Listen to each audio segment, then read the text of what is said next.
Hi people, and I hope you're all having a blessed Sunday. So I was compelled to speak on this because I've been having a lot of conversations around this, and I'm like, I've just got to get this out and kind of give my thoughts on this. So what I'm finding is that the number one thing that's holding people back from investing is not the knowledge, it's not even the lack of funds, it's actually just the fear of losing what they have, right? So that bucket of money, they just don't want to lose it. They just want to hold on to it and grip it and tighten it like this and not let it go. I think there's something that's prevalent in my community. I spoke to a lot of Eritreans, I spoke to a lot of Ethiopians that actually have a lot of money saved and they just don't want to risk it. Now, you have to ask yourself, what is the alternative? Because that money sitting in your account is not going to do nothing for you. You're going to either eat up at it and actually use it because it's sitting there, or inflation is just going to erode it away. So you have to make a decision to actually put it to something, right? Invest in yourself, invest in assets, and actually get it working for you. So I can't tell you the number of people that I know that have 30, 40, 50 plus.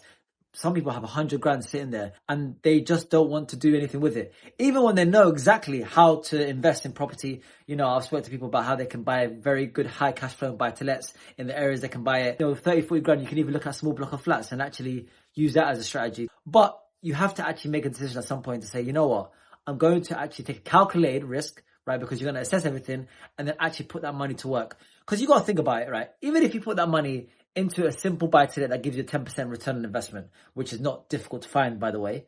If you've got 40 grand, that's £4,000 I'll be giving back to you every single year, right? 4,000 is 10% of 40,000. And then let's go a little bit higher. Let's say it's 12% return on investment. That's 4,800. And again, that's not that difficult to find either. Working with my mentees, we're finding buy-to-lets that are returning well over 12%. It's not that difficult if you know the right areas to target and look at. 12% return on a £40,000 investment. That's £4,800 over the year, £400 a month.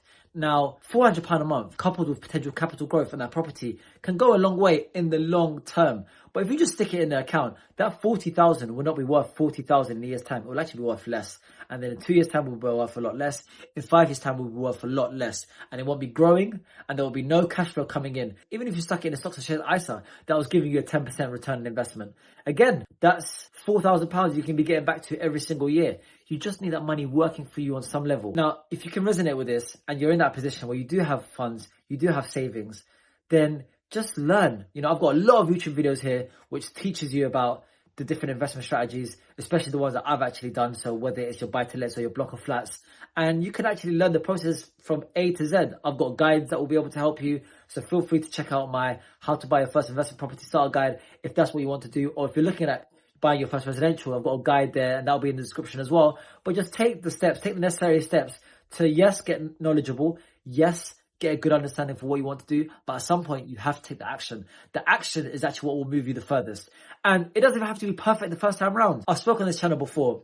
My first buy-to-let was not the best. It was a leasehold in Gillingham. Service charges are crazy, but I've done certain things and I've learned so much. I've taken it back from the estate agent, so now I make a little more profit on the flat. I'm now working with the other leaseholders and actually taking over the building now as well. And I've got enough leaseholders now on board. So I would never have been able to learn all these things if I just didn't invest in the flat anyway. And I've also since been able to learn so much about the compliance side of property.